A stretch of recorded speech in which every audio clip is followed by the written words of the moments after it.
Lots to do on a Thursday edition. It is Orange and Blue today. Cecil, Lammey, Andrew Mason. And Mace getting this deep passing game figured out. The Broncos can do it. The Broncos have done it, Mace. I just think they need to do it a little earlier and a little more consistently. Earlier, I think, is the thing, right? I mean, everything needs to be done earlier. They need to be a four-quarter team, not just a fourth-quarter team. Yes. That's the thing. 4 quarters, not just the fourth quarter. What if I told you that Bo Nix's deep ball rating is 93.6? I actually wouldn't be surprised. You know what really grinds my gears, Mace, is when I hear people say, Nick sucks throwing deep. No, he doesn't. He has a better deep ball rating than Patrick Mahomes this year. Yeah, I guess I shouldn't ask, but why would people have that opinion when watching Bo Nix? Now, is it the overthrows, right? Yes, it's the overthrows. Is that why people say that? Yes. He's overthrowing, he's terrible at throwing deep. It's actually quite the opposite. I like that number you've got for us there. Cecil, Lammey, Andrew Mason, Orange and Blue today. What's up, everybody? Let's talk about this Bo Nix thing and going deep, how they can do it, and just kind of the plan for the offense. They're sick of being close, says Courtland Sutton. Well, let's see if they can get in the end zone early and often. Yeah, and I mean, I point out the rating now. Here's the other number that you have to note, right? It's the per Pro Football Focus. It's the adjusted completion percentage. Okay, so that counts for drops. That's 39.3%. That's what you're talking about. The passer rating, of course, that incorporates yards, touchdowns, etc. The completion percentage, that's where you're taking a hit. That's the number that's down. That's the number where you're like, okay, that's where you need to improve. But I'll give you an example of a quarterback that's below him. The guy who's just below him in completion percentage in deep ball throws is none other than Josh Allen at 39.1%. And Bo is just behind Baker Mayfield at 39.5%. Okay. Now you want to know who are the most accurate deep ball throwers in the league. That's Drake May, 77.8, Sam Darnold, 68.0. In terms of guys with a fair amount of deep ball attempts, you've got Dak Prescott coming in on Sunday, and he's at 53.1. Matthew Stafford, Tua Tagovailoa, and Jordan Love and Bryce Young. Those are the guys that are north of 50%. They're at least 50% so far this season. So you'd like him to be ideally at least 45%. So it's something that you'd like him to improve. But again, in terms of deep ball accuracy, he's not near the bottom. He's better than Josh Allen. He's better than Daniel Jones. He's better than Justin Herbert. He's better than Jackson Dart, who just came in. Better than Trevor Lawrence. Better than Geno Smith, who's having a very bad season. And yes, better than Patrick Mahomes, 30% completion percentage on deep balls this year. There you go. Yeah. So, there's just a little perspective here. Yeah, a little perspective is what we provide on this show, and information about Bo Nix going deep. And for me, Mace, I get excited because of Troy and because of Marvin. Obviously, Court, yes, but I think of the speed those two can bring to the field, and when you run the ball, note how you can set up those deep throws. Well, you set up the play action. That's the thing. That's when it's going to pop. Mm-hmm. That's what you have to get going here. I actually did a radio hit in Dallas about an hour before this show, and one of the things they asked me was about establishing their run, and the thing they suggested was if you're, they're viewing it from the Cowboys' perspective and saying, hey, if I'm Sean Payton, I'm looking at the way Carolina ran at the Cowboys, and if I'm Sean Payton, that's what I'm doing. Oh yeah. So first of all, you're doing that for your own good, because we've seen when this offense has looked the best, when it's found its identity, it's been when it's had balance. I mean, go back a couple of weeks, we were hearing players on this offense say, hey, we're finding our identity. And the identity was a balanced offense that was being patient in establishing the run. So you need to get back to that. There's even more reason to do that. A, because you can run on this Dallas defense, and B, if you are establishing the run and you are getting possessions that are 8, 10, 11 plays and you're grinding it out and you're keeping the ball, then you're keeping Dak Prescott and company off the field, which is something that you need to do if you're going to win this game. You do need to support your defense by playing a bit of keep away in this contest. Yeah. Play some keep away and make sure to run J.K. Dobbins. And for people out there that may not note or maybe weren't fantasy GMs, Rico Dowdle had 200 all-purpose yards against the Cowboys. Yep. Former Cowboy, had revenge on his mind, but when Rico Dowdle, and I'd say J.K. Dobbins is better than Rico Dowdle. That's not a shot at Dowdle. That's just J.K. Dobbins is really, really talented when he's healthy. And I'm not saying he needs 200 yards, Mace, but I like that intent that we saw from Carolina up against this Cowboys team. The Cowboys' rush defense is one of their weaknesses. You can run on this team. So I'd like to see that emphasis. I believe they're 30th in the league in run defense on a per game basis. It's not great, Bob. Yes. Okay. And in terms of yardage per attempt allowed, they are 27th in the NFL. Ooh. You can pound the rock on these guys. I love it. So to me, that's exactly what you do here. I think you try to slam it down their throats because you do it for yourself, because when your offense flows the best is when you've got balance going, when you're establishing the run, when you're making things easier for Bo Nix, when you've got run pass balance. I mean, go back to that Bengals game in week 4 and you take out the 2 minute at the end of the first half and you've got a near perfect run pass balance. That's the kind of thing that you want to get to in this game.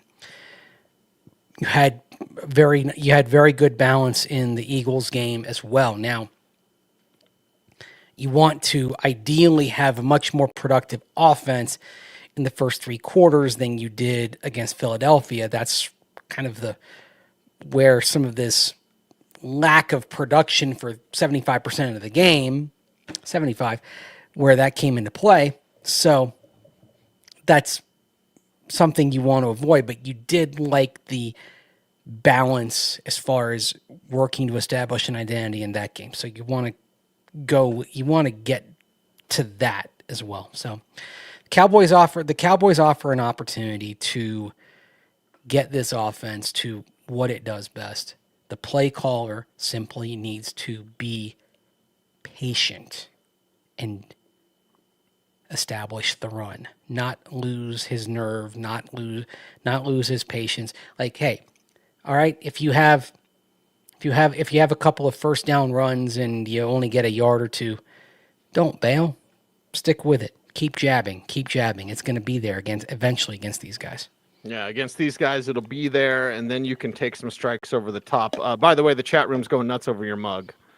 Where did you get that? Oh, you can actually get this at Broncos games this year. Whoa. Okay, yeah. So this is you Does can't a little get tap work? Yeah, it's a little straw, like a little straw in there. So it is so if at certain concession stands, this is what they're serving cocktails in. I've only got iced tea in it right now. But I wanted to make sure I got one of these this year because when they had the food and beverage media event several weeks ago before the start of the regular season, they had this out, and I'm like, oh, I love this. I got to get my hands on one of these. This is a souvenir cup. I got to make sure that I have. So it's like a little. You see the little thing? It's like a little cooler, on the side. Like an igloo cooler. Yeah, it doesn't actually. This doesn't work, by the way, but it's. Okay. It looks functional. Yeah, and it actually, I'll tell you, it doesn't look very big. You can get a lot in here. This is, I think, a good solid 15 ounces can go in here. It's got an impressive amount. And so, yeah, like I figured I've used it a couple of shows. You haven't seen it, but I wanted to bust it out for the show. I love it. And if you Yeah, happen to it's find pretty one good. after a game, then I would gladly pay you Monday for a Broncos mug Sunday.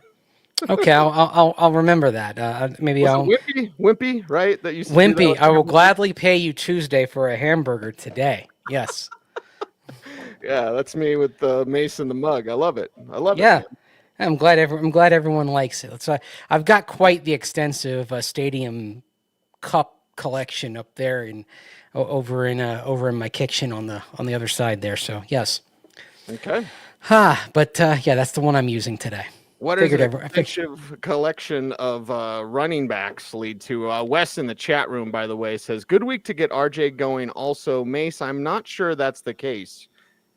When Sean Payton brings up Tyler Bidet unprompted yesterday in praising the screens, when he was going back and forth with Luka, which was fun, by the way. And Luka, welcome to the club. I think Luka's already had that exchange before, but like, Sean's going back and forth, like, what about over these screen passes? Yeah, and he's like, well, what about the Bidet one? Like, and Sean kind of went back at him, bringing up Bidet unprompted. I'm not saying he takes that number 2 job, but they are clearly not happy with the RJ Harvey production.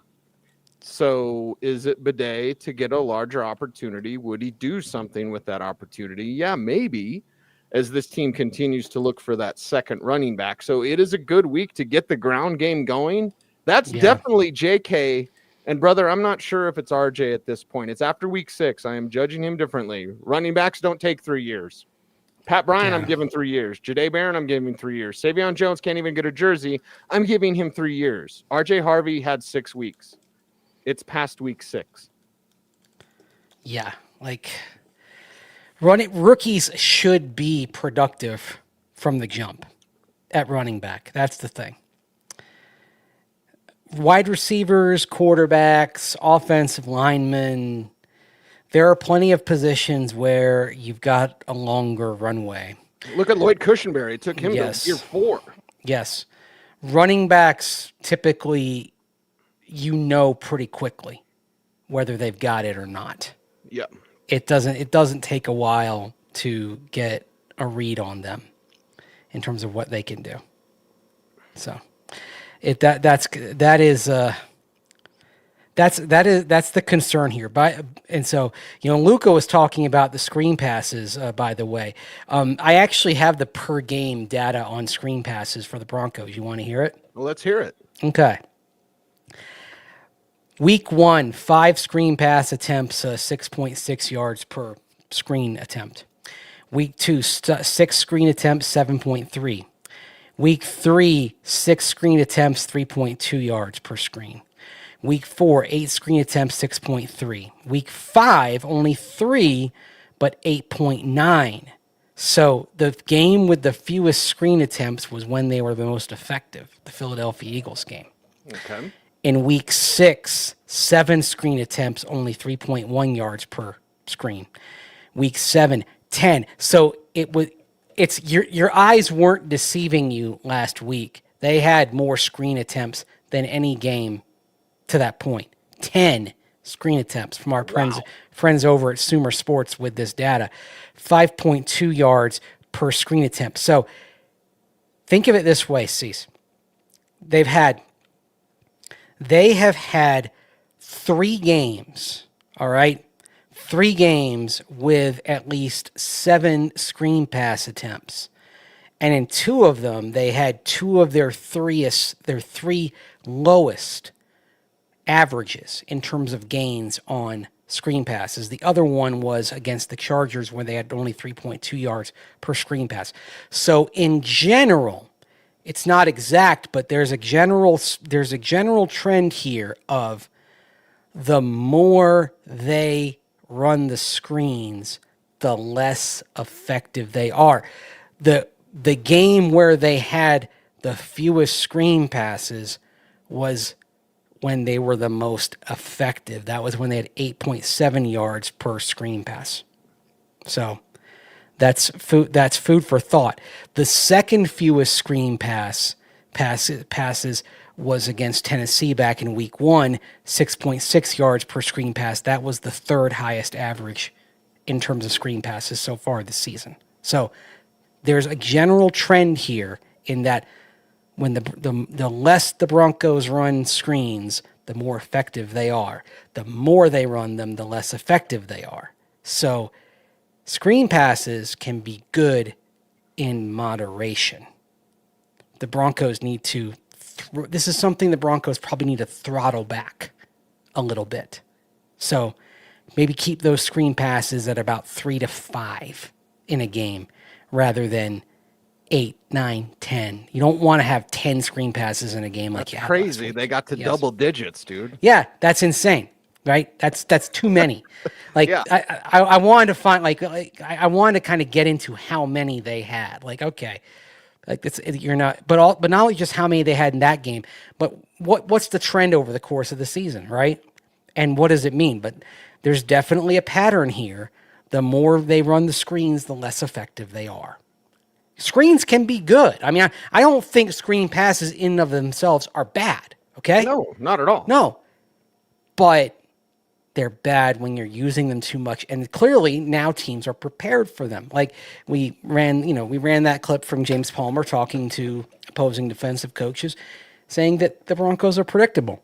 And I think the screen pass predilection is part of that. So here's an opportunity to maybe get away from that a little bit. Maybe throttle that back, get to some moderation here.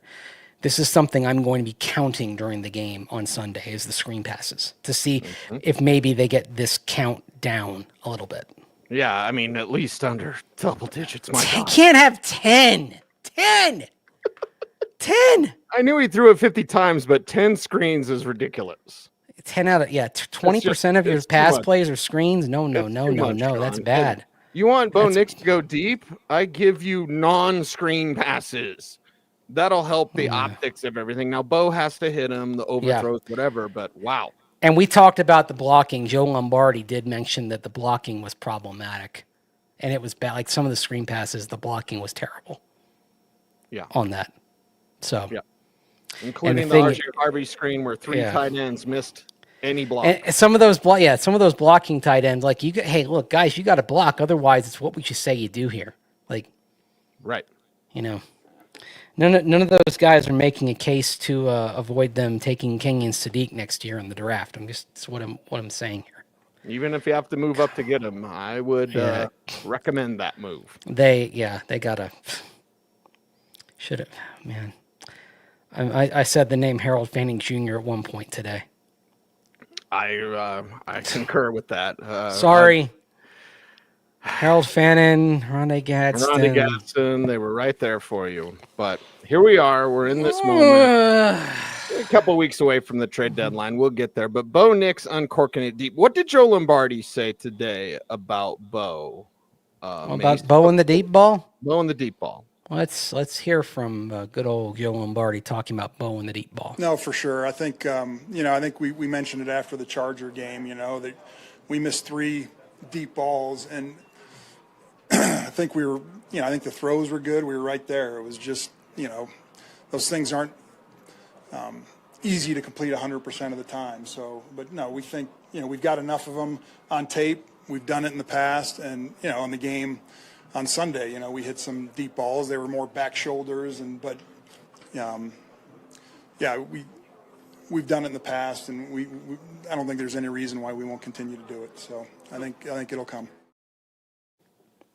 Okay. I kind of has to say that. I think it's going to come. Like you gotta say that. Got to keep at it. But right.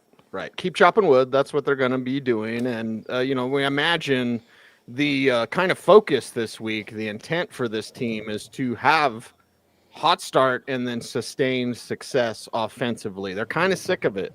They're kind of sick of the talk. And I like it. They have to back it up, Mace. I like what they're saying. It feels different out there. It feels good out there, but they got to back it up now.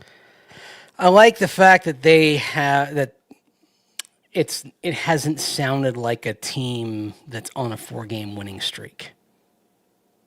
And I that's something I mentioned on the air in the Metroplex last hour, like that, because they bring me on, and the first thing they talk about is like, hey, are they pretty high after that comeback win? I'm like, not really. It hasn't been that demeanor in the locker room at all. It wasn't that today as well. It was most definitely still that atmosphere of, all right, we've got to figure out how to play a 4-quarter game here. I like that edge to this team that there are things undone, that there is potential untapped, that if they really want to be that Super Bowl team they were talking about being back in July, that where they're at's not good enough at all. But I mean, they're in first place in the division. They're, if the playoffs start today, they'd be at home. That's well and good. But, I don't look at this team right now and see a team that, if it got in the playoffs, would be favored to come out of the AFC. I mean, just my own observation, I'd say it's wild to say this considering what we thought of them coming into the season. I'd say right now they're behind the Patriots in terms of how they look overall as a team. Right. Which is... They're ahead of the Steelers. If we talk they're about they're ahead of the Steelers. They're behind the Colts and they're behind the Patriots. And at least at this moment, how they're playing, the Chiefs have probably... the Chiefs are the object that is closer than they appear in the rearview mirror in the standings. Mm-hmm. But if they played today, the Chiefs look like the Chiefs again. So that's sort of the reality of where it is. The Broncos can play with any team, don't get me wrong, but if they're playing one good to excellent quarter and 3 shaky quarters, then they're not a Super Bowl favorite out of the AFC. They're just not. And I think I know. And the good thing is everyone in the locker room seems to understand that. But also it's like, okay, if we play the way we could, the players are thinking, if we play the way we play in the fourth quarter for the rest of the game, we can be. That's the thing. It's right there. Like, it's theirs for the taking if they can just figure this out. If they can solve this conundrum, it actually is theirs to be grasped. Right there. It's all there in front of them. Yep. We get better the fastest. We'll see if the Denver Broncos can do that. We got to talk about some Riley Moss numbers that'll blow your mind. But before that, let's hear a word from our sponsor. Today's episode of Orange and Blue Today is presented by Ramos Law, the official injury law firm partner of the Denver Broncos. Ramos Law was founded by Dr. Joseph Ramos, an attorney and ER doctor, to provide exceptional care to those injured in accidents. With a unique understanding of both medicine and law, the Ramos Law team is built to fight for you every step of the way. Experience the Ramos Law difference. Contact them today at ramoslaw.com. I do have to say, I see some comments saying the Patriots haven't faced anybody. Did I sleep through the Bills game? Right. Yeah. So I'm just saying, like, it's coming together, and they're not even using Travion Henderson. Yeah. You know what I mean? Another running back who isn't quite out of the box what you expected him to be. Right. Yeah, him as a more premium pick. I know Devin Neal has an opportunity behind Kamara now with Kendre Miller done, but if we look at these rookie backs, Cam Scatterboo is the talk of the talk. Yeah. And then if Hampton hadn't got hurt, he looked good. Genty mostly gets a large workload. Pete Carroll has said, I want 20-plus touches. He doesn't get it every game, but that's what Carroll said. So, yeah, it's interesting the way this class is kind of turning out. Yeah, Quinshon Judkins off to a pretty good start as well. Yeah, no, Judkins has been rock solid for what Cleveland needs. So, anyway, so we want to talk about Riley Moss because, first of all, you look at the Cowboys, and it's a pick your poison attack. We're going to get more into the Cowboys as we do our Friday and Saturday shows. Saturday show's going to be awesome. Yeah, because they're going to pose a lot of difficult questions. Probably the most demanding game for the Broncos defense, I'd say, since week 2 against the Colts. Yep. And definitely a lot of the onus is going to be on Riley Moss. But